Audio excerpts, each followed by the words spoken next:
amma Yesus Kristos Rabbitti tamantam. Ani Yesus yomi waaqadhen.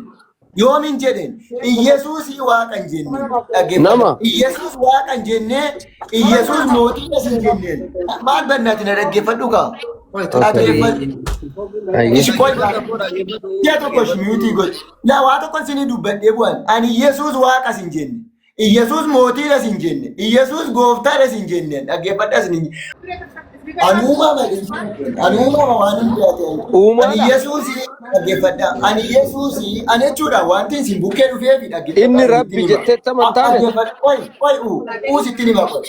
Suuratti gaafa deebi'a osoo hin ta'in gaafachuu osoo No hin no no ta'in amma laal bi'ila abdi wanna ta'etti hin fudhadhu siin jedhe laal ammanni amantii shaadaan qabadhu siin jedhee jira eega shaadaan qabadhu Dhaggeeffadhu sitti nima. Shaadaan Ani la dhaggeeffadha kanin isin bukkee dhufee fi isinitti balleesseera amantaa keessan tuqeera rasuula tuqeera quraana tuqeera isin gaddisiiseera garaa keessan qulqulluunaa dhiisaadhan jedhe malee kanan dhufee fi waan kabiraan miti ani Yesuus nu nama Rabbi si haadhiisu waan balleessite badiite waan balleessite Rabbi si haadhiisu jedhe na dhageeffadhu. Amiin isinis na dhiisa Rabbis na Ila amma anga waan asi gaafa nusin si dhiifne si dhiisneerra kana dhiisa amma qoy gaafii sirraa qaba.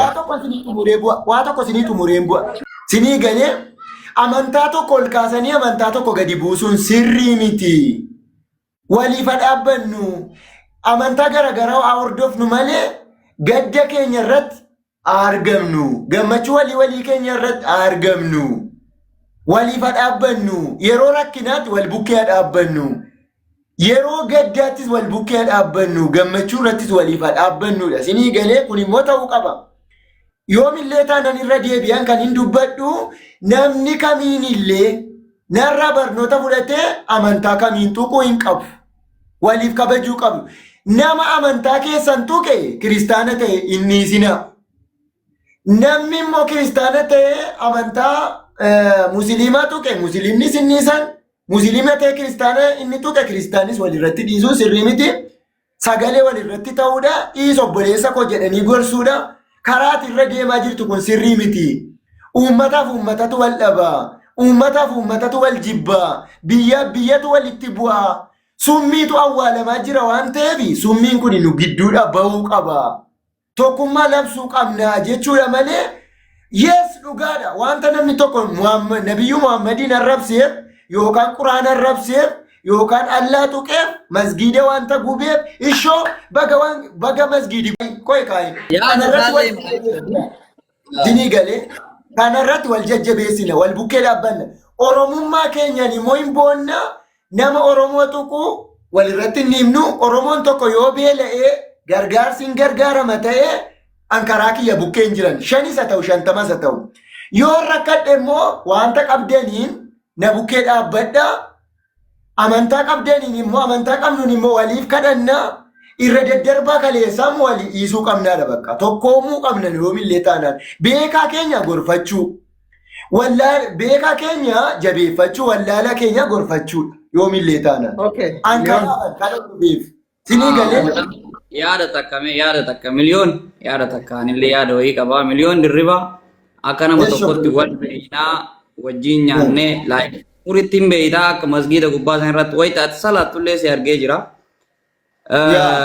Dhugaa dubbachuu fi ati nama amantii islaamaa keessa turee si galee rabbiin maal jedhee ati namaa dhiifama caalaa rabbiin kee kan dhiifama si godhu caala si galee udu'uuni astajib lakum rabbiin nakaradhaa isinii awwaadhaa jedha. Amma waan dalagdu guutuu maasiyaa dalagdu guutuu rabbiin kee dhima sii dhiisa sii galee amma karaa gabaabaa ilmi namaa hin dogongora sii galee amma as biratti shahaadaa hin qabattu ammoo hin qabattu sheekota sii finnaa karaa gabaabaa nama sii finnaa shahaadaa qabadhu bakka maaliifi namaaf hin jiraatin kalee akkas ta'ee kalee akkana ta'e hin jedhin namni kamuu ruuhii isaa tana bichaan qabritti gala sii galee dukkana galgala qabrii sanitti kanaafuu karaa keetirra deebi'iitii Rabbiin kee waan ati dogongorte guutuu sii dhiisa shahaadaa akkati qabattu qarallee si jaalannaa qarallee amantii musliima irratti si beeynaa hin salaattaa si arginaa qaamaa wal beeynaa so akka karana nu deebitu jaalalaaf kabajaan si gaafanna siin jedhaa galatoon. Abdii galatoomaa dhokoo baay'insi jaalladha baay'insi kabaja. Ani masgiida dhaqaa ture beektu. Masgiida karaa lamaadha. Achitti kan hin salaataa ture. Siniif agalu. Finfinneedha ammoo masgiida iddoo garaagaraa hin naqan. Piyaasas nan naqaa, Nuwaaris nan naqaa. Ikimaa masgiidiidha kan inni keessa ture. Nifaasil kilaaftoo kifila katamaa waradaa sagal yoo beektu taatanii achiidha. Haa ta'u iyyuu malee kaleessa bakka waa tokko dhiiseera miti ani ittiin deebi'u waan kaleessa dhiisetti jechuudha. Siniin sobu'an. Garuu ani amantaa keessan hin tuquudhaan kanan dhufeef. Amantaa bakka duraan dursa biliyoon amantii muslimaa nama dhabee yookiin ammoo nama itti amanu dhabeellee osoo hin ta'in fedhii itti amanta namni si as gaddadee osoo hin ta'in hin feetu yoo taate waan itti amantoo barbaaddati anatti kanatti anumaan kunuu oromoodha natti amanuu dandeetta chigirello kanaaf yoo itti fedhii kee malee amantiin muslimaa nama baay'ee qaba kanaaf ammoo dhaggeeffadhu sitti himaati. Uudha moo maal akka dhaggeeffadhu sitti himaati. Dhaggeeffadhaa sitti himaa jechuudha. Waa tokko irra deebi'ee wanti isinitti himu sagaleen kiyya dhaga'ame miti. Hin dhaga'ama. Ilaa dhaggeeffadhaa. Musliimni nama dhabee miti. Sinii galee guutuu qabanni waan hundaa qaba. Yesuusis nama namne nama baay'ee qabanis guutuu hundumtuu amantaan nuti itti waaqeffinu hundumtuu nama guutuu qaba. Guuttatee qaba hundisaayyuu. Irruun tokkoyyuu hin jiru. Allaanis guutuudha. Yesuusis guutuudha. Haa ta'u iyyuu malee miliyoona keessanii warri dhiifama naa gootan dhiifama naa godha. Gaafii qaba miliyoon gaafii sirraa qaba. Dhiifama naa godhatti yaadaati warri dhiifama naa hin goone amantaa keessa warri si jalaa tuqe gaafii qaba biliyoon naa gootan eebbifama warri dhiifama naa hin goone immoo itti yaada. Itti yaadaati gaafii qaba biliyoon. Waaqayyo baraaf jireenya keessan haa eebbisu. Musliima kan taatan hunda keessan jaalladha isiniin kabaja iddoo guddaan isiniif qaba. Isin obbolaa koodha. Isiniin mararfadha. Gadda keessan irratti nan gammachuu keessan irratti nan gaafii qaba qoomee abdii rabbi jedhi qoy biliyoon kiristaanaa keessa illee jiraatte nuti akka nama ilma namaatiif oromoodhaaf saba tokko wal jaalata abdii kanaafuu isa waa gaafadha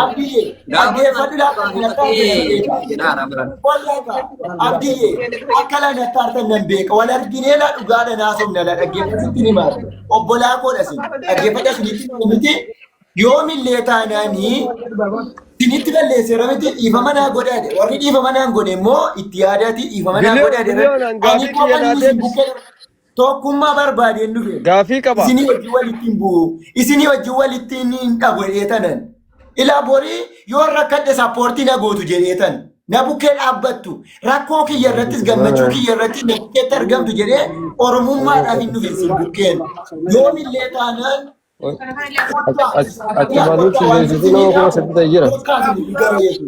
gara Yesuus kottaa laa kanaadha wanti isinii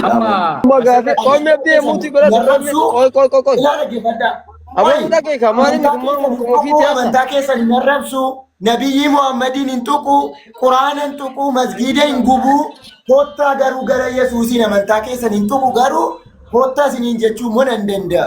Hayyee amma na waamte na dhaggeeffatu ana waamte kun hayyee jireenya na dhaggeeffatu gaafii na deebisu abdii meeqoy osoo ani gaafatin abdii kuna jala ta'e hayyee qoy warra jala dhaggeeffatuuf yaasaan oliin jedhaan jira maal taate oo ele qoy amma hayyesus mootii moototaatii jedhe abbaan isaa hoo maalin Tare baramman. eenyu buuse nama buuse hin miliqe Miliyoon bu'e taa'e deebi'e kute wanni inni nu godhu wanni inni buusu hin jiru wanni nu amantii muslimaati dabalu hin jiru tanuma yaa aliin kunillee ila afaan oromootiin miliyoon deebuu fedha qaba ana beeka garuu maal gootaa yeroo kee ofirraa fixxa wallaahi warabbal kaaba hawwiin kee ameerikaadha hawwiin kee awustiraaliyaadha hawwiin kee mallaqa hawwiin kee wanti garuu mootu yuun deebita yeroo ofirraan fixin sanuu yookiin ittiin geettu hin duuta achi asittu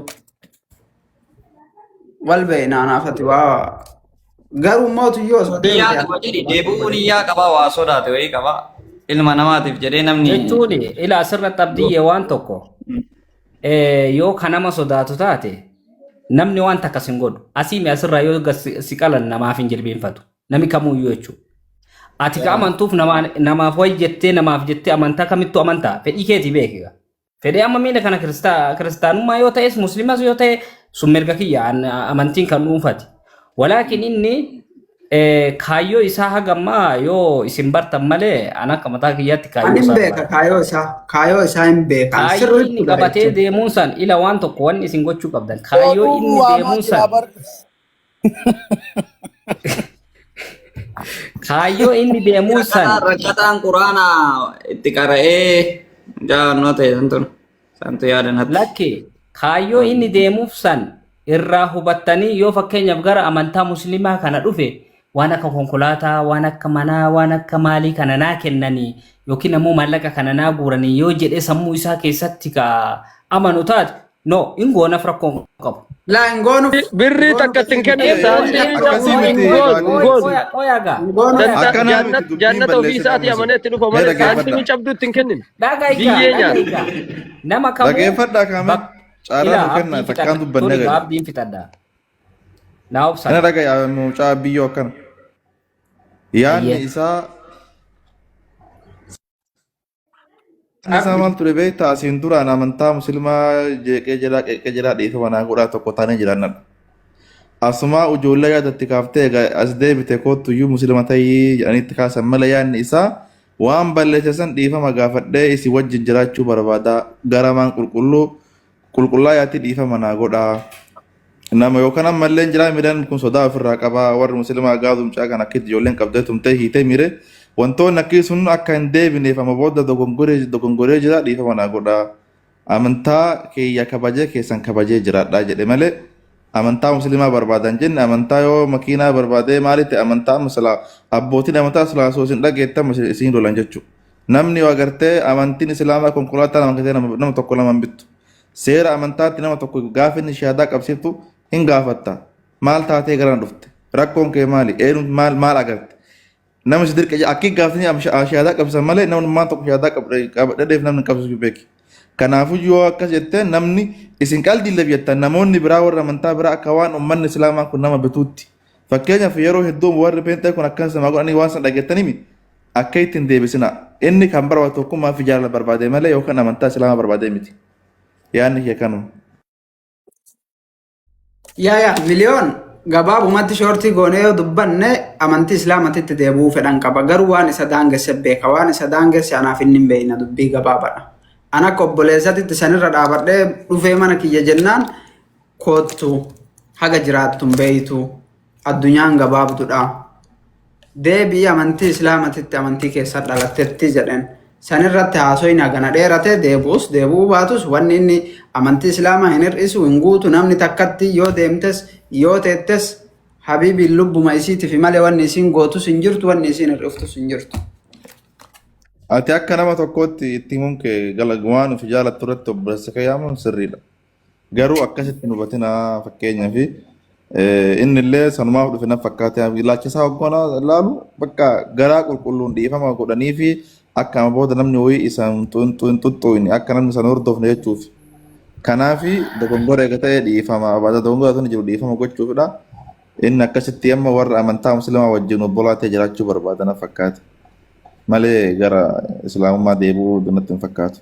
Baay'ee yaanni isaa jalqaballee barkanuma abdiin miliyoon amantii qabadha jedhee yookaan nu amantii gara ofiitti nu deebisuuf hin dhufne. Gizee dhufu jalqabaan ummata musliimaa kana aare dhiifama naa godhaa jaalalaaf tokkummaa waliin jiraan amantaan kan abbaate oromummaan dhiiga jedhee waan akkasii haasa'u ture dhugaa dubbatuuf natu kadhataa tureeme dhugaa dubbatuuf miliyoon amantii islaamaa qabadha jedhee wayii har'a deebi'ee amma nu kaadee miti nuti ka jenne as deebii qarallee musliima keessa hartaannee nullee oduma haasa'u nu haasaa keessa itti fidne yaa ta'u garuu miliyoon amane amanuu dhabee wanni isa nu arrabsiisu hin jiru maaliif amantaan ka abbaati. Biyyi waliin amantaan hojjetti ka jedhan sani wanni nu dakkalallee jiru akka isaaf tole faman amala saalihan falinafsii jedhaniimi namni hojii gaarii hojjete lubbuu isaatiif miliyoon yoo amanellee nafsee ofii fayyada yoo kafarellee nabsee ufii yoo garasi faayidaan jiraate nabsee ufii fayyada. Nu wanni nu dakalen jiru waan beenu itti himne agarsiisanii ol hin fudhanne ayyaala alfalaa akka quraanni jedhe. Oi kun mubaarak mana biraati man dubban. Laa kun nama Kun nama biraati. Mubaarakii miti kun nama biraati. Okay, dan isa